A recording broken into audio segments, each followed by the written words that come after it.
ku ssaawa nga 4 ez'akalasamayanzi akwanaganya abajjanjabi b'oku byalo bayite ba VHTs ab'omu ggombolola y'e Bumufuni wamu ne Abubeka Mayima akulira akalwaliro ka Tari Health Center 2 beesudde mu ddene okwolekera omuluka Galiraaya okugema abaana akawuka ka polio bepona okubawa eddagala ly'enjoka.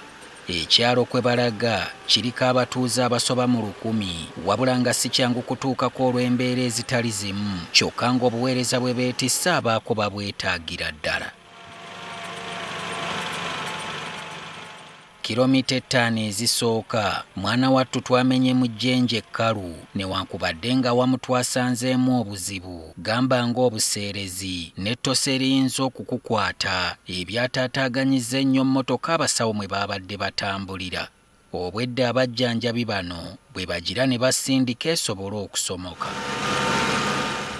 And routinely in Bumufuni we have our schedule that every month a health worker should go or come to this area to do vaccination. However, sometimes you schedule, then there's too much rain. You send, we come with the health worker, you reach here, when water is too high for the health worker to cross. We have to go back and replan. Nga tuvvuunuse wano ate emmotoka twalabiddaawo nga bajeenenya ne batandika okulamaga nga basimba kasooli. Zino ze kilomita 4 bakira ze tuwulira nti nzibu wabula tetwakitegedde nti bijja kuba byakusaabala mazzi agabula okumira abagayitamu. Tutegeezeddwa nti amazzi gano gaafuuka kitundu ku kifo kino nga gava mu migga 4 okuli Muyembe, Simu, Atari ne Jirigi. Newankubadde bano baba bayita mu mbeera ey'obunkenke balina okufuba okulaba ng'eddagala lye beetisse ate ddyo terifunako yadde obuzibu kuba ate abo baba bamaze ebiseera nga muziba alingiza anaaba. Waliwo ebintu ebibeera wansi mu maazi ng'emisota n'ebintu ebiri sharp ng'amayinja naye kuva ku ddwaliro okujja oba kuva gye tuva paka eno kilomita zibeera nga 10. Kati tutambule essaawa nga 5 oba 6 luusi ng'enkuba etonye n'ekkubo libeera libi olina okutambula n'ebigere kilomita nga 8 olyoka otuuke ku bantu abo. Nga bamaze okuva awabi ate balina okusooka okufuna we bawummulirako okwerongoosaako n'okukala singa enjuba eba eyambye n'evaayo. Olw'akatuubagiro ke bayitamu abakazi tebaweerezebwa kukolera mu kitundu kino. There is a problem also of insurgents at times, security-wise. There is no house, there is no what. And historically, we had the place had snakes, the shrubs, and some areas are too deep to cross. That has made us have difficulty at times reaching them.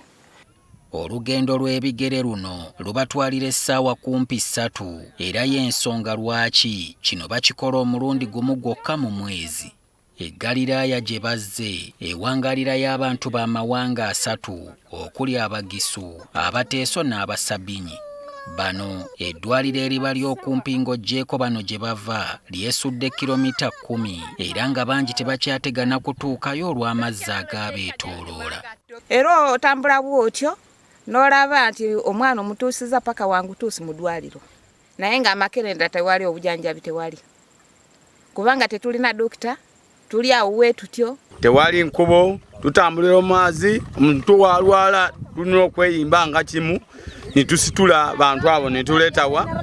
Era tulina okumusitula nga tulemereddwa okumutuusa eno mu kaseera era ebizibu byeyongeramu. Let's say the pregnant mothers are unable to cross and come and attend antenatal, come to deliver from the health facility because the waters are much, the road is muddy, and it does not allow them to cross. Embeera ng'eno e Bulambuli si mpya kubanga saagala weerabira emboozi y'omunnansi ono Agnes Namboozo gwe twakulaga nga walampa budaala buno okwambuka mu nsozi okusobola okutuusa obuweereza ekyateekanga obulamu bwe ku bunkenke n'akirako ow'amayuga asala olutindo.